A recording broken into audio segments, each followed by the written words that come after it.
ಜಿಬಿಐಟಿ ಯೋಜನೆಯನ್ನ ವಿರೋಧಿಸಿ ಒಂದ್ ಕಡೆ ರೈತರು ಬೈರಮಂಗಲದಲ್ಲಿ ಪ್ರತಿಭಟನೆಯನ್ನ ಮಾಡ್ತಾ ಇದ್ದಾರೆ. ಮತ್ತೊಂದ್ ಕಡೆ ಭೂಸ್ವಾಧೀನಕ್ಕೆ ರೈತರು ಕೂಡ ಒಪ್ಪಿಗೆಯನ್ನ ಪಡೆದು ಇವತ್ತು ರಾಮನಗರದ ಕಂದಾಯ ಭವನದಲ್ಲಿರುವಂತಹ ಕಚೇರಿಯಲ್ಲಿ ತಮ್ಮ ಭೂಮಿಯನ್ನ ಕೊಡೋದಕ್ಕೆ ಮುಂದಾಗಿರುವಂತಹ ರೈತರು ಪರಿಹಾರದ ಚೆಕ್ಗಳನ್ನು ಕೂಡ ಇಸ್ಕೊಂಡಿದ್ದಾರೆ. ನಮ್ಮ ಜೊತೆ ಮಾತಾಡೋಕೆ ಸಾಕಷ್ಟು ಇಲ್ಲಿ ರೈತರು ಯಾರಂದ್ರೆ ಈಗಾಗಲೇ ಪರಿಹಾರದ ಚೆಕ್ಗಳನ್ನ ಈ ಒಂದು ಯೋಜನೆಗೆ ಭೂಮಿಯನ್ನ ಕೊಡ್ತಿರುವಂತಹ ರೈತರು ಇವತ್ತು ಅವರಿಗೆ ಪರಿಹಾರದ ರೂಪದಲ್ಲಿ ಚೆಕ್ ಅನ್ನು ಕೂಡ ಕೊಡ್ತಿರುವಂತದ್ದು ಸ್ವತಃ ಈ ಒಂದು ಜಿಬಿಡಿಎ ಕಚೇರಿಯಲ್ಲಿ ಮಾಗಡಿ ಶಾಸಕರಾದಂತಹ ಎಸ್ ಸಿ ಬಾಲಕೃಷ್ಣ ಜೊತೆಗೆ ಈ ಒಂದು ಪ್ರಾಧಿಕಾರದ ಅಧ್ಯಕ್ಷರಾದಂತಹ ನಟರಾಜ್ ಅವರು ಕೂಡ ಇಲ್ಲಿ ಭೂಮಿಯನ್ನ ನೀಡ್ತಿರುವಂತಹ ರೈತರಿಗೆ ಚೆಕ್ಗಳನ್ನು ಕೂಡ ವಿತರಣೆ ಮಾಡಿದ್ದಾರೆ. ನೀವು ಕೂಡ ದೃಶ್ಯದಲ್ಲಿ ನೋಡಬಹುದು. ಇವರ ಒಂದು ಜಾನಕಮ್ಮ ಅನ್ನೋರಿಗೆ ಸುಮಾರು 1,52,00,000 ಪರಿಹಾರವನ್ನು ಕೂಡ ಇಲ್ಲಿ ವಿತರಣೆ ಮಾಡಿದ್ದಾರೆ.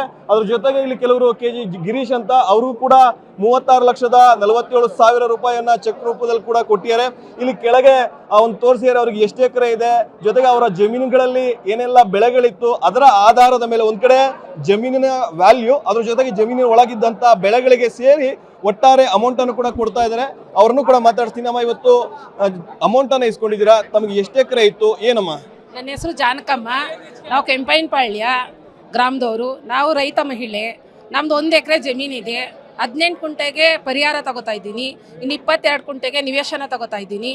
ನಾನು ಕರ್ನಾಟಕದ ಮುಖ್ಯಮಂತ್ರಿಗಳಾದ DK ಶಿವಕುಮಾರ್ ಸಾಹೇಬರಿಗೆ ತಿಳಿಸುವುದೇನೆಂದರೆ, ಈ ಪ್ರಾಜೆಕ್ಟ್ ಕೈ ತಗೊಂಡವ್ರೆ ನಮ್ಮ ರೈತರಿಗೆ ಮತ್ತು ರೈತ ಮಹಿಳೆಯರಿಗೆ, ಅಂದರೆ ನನ್ನ ಪರವಾಗಿ ಹೇಳ್ಕೊತೀನಿ, ಬೇರೆಯವ್ರಿಗೆ ಹೇಳಲ್ಲ. ನಮಗೆ ತುಂಬ ಅನುಕೂಲ ಆಗೈತೆ ಈ ಪ್ರಾಜೆಕ್ಟು. ವಿದ್ಯಾಭ್ಯಾಸ ಮಾಡಿರೋ ಮಕ್ಳುಗಳಿಗೆ ಒಂದು ಒಳ್ಳೆ ಎಜುಕೇಷನ್ ಕೊಡಲಿ ಮನೆಗೊಬ್ಬರಿಗೆ. ಮತ್ತು ಈ ಪ್ರಾಜೆಕ್ಟ್ ಆದಷ್ಟು ಬೇಗ ಮುಗಿಲಿ. 3 ವರ್ಷದೊಳಗಡೆ ಏನು ನಿವೇಶನ ಕೊಡ್ತೀನಿ ಅಂತ ಮಾತು ಕೊಟ್ಟವರು ಅದೇ ಥರ ಮಾಡಲಿ. ಮತ್ತು ಒಂದೇ ಕಂತಲ್ಲಿ ನಮ್ಮ ರೈತರನ್ನ ಅಲಿಸ್ಬಾರ್ದು. ಒಂದೇ ಕಂತಲ್ಲಿ ಅವ್ರ ಅಕೌಂಟ್ಗೆ ಅಮೌಂಟು ಜಮಾ ಆಗೋ ಥರ ಮಾಡಲಿ. KDB ಅವರು ಇವರು ಮಾಡ್ದಂಗೆ ಈ ಪ್ರಾಜೆಕ್ಟ್ನ ಮಾಡೋದು ಬೇಡ. ದಯವಿಟ್ಟು ಅವ್ರನ್ನ ಕೈ ಮುಗಿದು ಕೇಳ್ಕೊಳ್ಳೋದೇನೆಂದರೆ, ಕೆಟ್ಟ ಹೆಸರು ತಗೊಳ್ಳೋದ ಈ ಸರ್ಕಾರ ಚೆನ್ನಾಗಿ ನಡ್ಸ್ಕೊಂಡು ಹೋಗ್ಬೇಕು. ಮುಂದಕ್ಕೆ ಈ ಸರ್ಕಾರ ಬರಬೇಕು ಅನ್ನೋದೊಂದೇ ಕೋರಿಕೆ. ನಿಮಗೆ 1 ಎಕರೆಗೆ ನಿಮ್ಗೆ ಎಷ್ಟು ಪರಿಹಾರ ಬರ್ತಾ ಇದೆ? ಜೊತೆಗೆ ಈಗ ನೀವು 18 ಗುಂಟೆಗೆ ಮಾತ್ರ ಪರಿಹಾರ ಪಡಿತಾ ಇದ್ದೀರಿ, ಇನ್ನು 22 ಗುಂಟೆಗೆ ನಿವೇಶನವನ್ನ ಪಡಿತಾ ಇದ್ದೀರಿ. ಹೌದು ಸರ್, 18 ಗುಂಟೆಗೆ ಪರಿಹಾರ ತಗೋತಾ ಇದ್ದೀವಿ.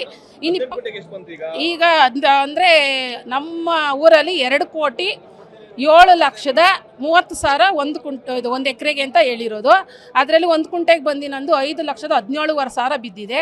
ಮತ್ತು ಮರ ನಂದ್ರಲ್ಲಿ ಏನು ಜಾಸ್ತಿ ಇಲ್ಲ, 17 ಮರ ಇದೆ ಅಷ್ಟೇ. ತೆಂಗಿನ ಮರ ಅದು ಜಾಸ್ತಿ ವರ್ಷದ್ದು. ನನಗೆ ಮರಕ್ಕೆ 4 ಲಕ್ಷ ಹಾಕ್ಕೊಟ್ಟವ್ರೆ. 2 ಲಕ್ಷ GMC ಮಾಡಿದಾಗ ಬರೆದಿದ್ರು. 2 ಲಕ್ಷಕ್ಕೆ 2 ಲಕ್ಷ ಎಕ್ಸ್ಟ್ರಾ ಕೊಟ್ಟವ್ರೆ. ಮತ್ತು ನನಗೆ 5 ಲಕ್ಷ ಬೋನಸ್ ಥರ 5 ಲಕ್ಷ ಕೊಟ್ಟವ್ರೆ. ನನಗೆ 1 ಕುಂಟೆಗೆ ಬಂದು 5,45,000 ಬೀಳ್ತು. ಮನೆ ನಾನು ಲೆಕ್ಕ ಹಾಕ್ಕೊಂಡೆ. ನನಗೆ ಈ ಪ್ರಾಜೆಕ್ಟ್ ತುಂಬ ಇಷ್ಟ. ಆದರೆ ಮಕ್ಕಳಿಗೆ, ಮುಂದೆ ಬರೋ ಮಕ್ಕಳಿಗೆಲ್ಲ ಇದಕ್ಕೆ ಒಂದೊಂದು ಒಳ್ಳೆ ಕೆಲಸ ಕೊಟ್ಟರೆ ನಾನು ಕೇಳ್ಕೊಳ್ಳೋದಾದ್ರೆ ಸರ್, ಎಲ್ಲರೂ ಕುಕ್ಕರ್ ಫ್ಯಾಕ್ಟ್ರಿಗೆ, ಬಿಸ್ಕತ್ ಫ್ಯಾಕ್ಟ್ರಿಗೆ ಹೋಗ್ತಾರೆ. 10,000ಕ್ಕೆಲ್ಲ ಮಹಿಳೆಯರು. ನಾವು ರೈತರು, ಯಾರೋ ಹೇಳ್ತಾರಂತೆ, ನಾವು ರೈತರು. ನಾನು ಇವತ್ತು 50 ಲೀಟ್ರ್ ಹಾಲು ಹಾಕ್ತಾ ಇದ್ದೀನಿ. 200 kg ಗೂಡು ಬೆಳೀತಾ ಇದೆ. ಯಾರಾದರೂ ಏನನ್ನ ಅನ್ಕೊಳ್ಳಿ. ಈಗ 4 ಗಂಟೆಗೆ ಎದ್ದು ನಾನು ಅವತ್ತು ಮೀಡಿಯಾವ್ರ ಮುಂದೆ ಮಾತಾಡಿದ್ವಿ. ಯಾರೋ ಹೇಳಿದ್ರಂತೆ, ಅವರು ಬಳೆ ಹಾಕ್ಕೊಂಡವ್ರೆ, ಚೈನ್ ಹಾಕ್ಕೊಂಡವ್ರೆ ಅಂತ. ಇವತ್ತು 4 ಗಂಟೆಗೆ ಎದ್ದೊಳ್ತೀನಿ ಸರ್. ಇವತ್ತು ಕರಿತೀನಿ, ಹಾಲು 50 ಲೀಟ್ರ್ ಹಾಲು ಹಾಕ್ತೀನಿ, ಬಂದು ಚೆಕ್ ಮಾಡ್ಬಿಡ್ಲಿ ಬೇಕಾದ್ರೆ ಕೆಂಪೇನಪಾಳ್ಯದಲ್ಲಿ. ಎಷ್ಟು ಅಮೌಂಟ್ ಬಂದಿದೆ? ಕೆಲವೊಂದಿಷ್ಟು ಆರೋಪ ಹೆಂಗ್ ಗೊತ್ತಾ, ರೈತರ ಹತ್ರ ದುಡ್ಡು ಬಂದ್ರೆ ಅದ್ ಮಾಡ್ಬಿಡ್ತಾರೆ, ತಾವು ಏನ್ ಪ್ಲಾನ್ ಮಾಡ್ಕೊಂಡಿದ್ದೀರಮ್ಮ? ನನ್ನ ಮಗನ್ ಮದ್ವೆ ಮಾಡಿದ್ದೀನಿ.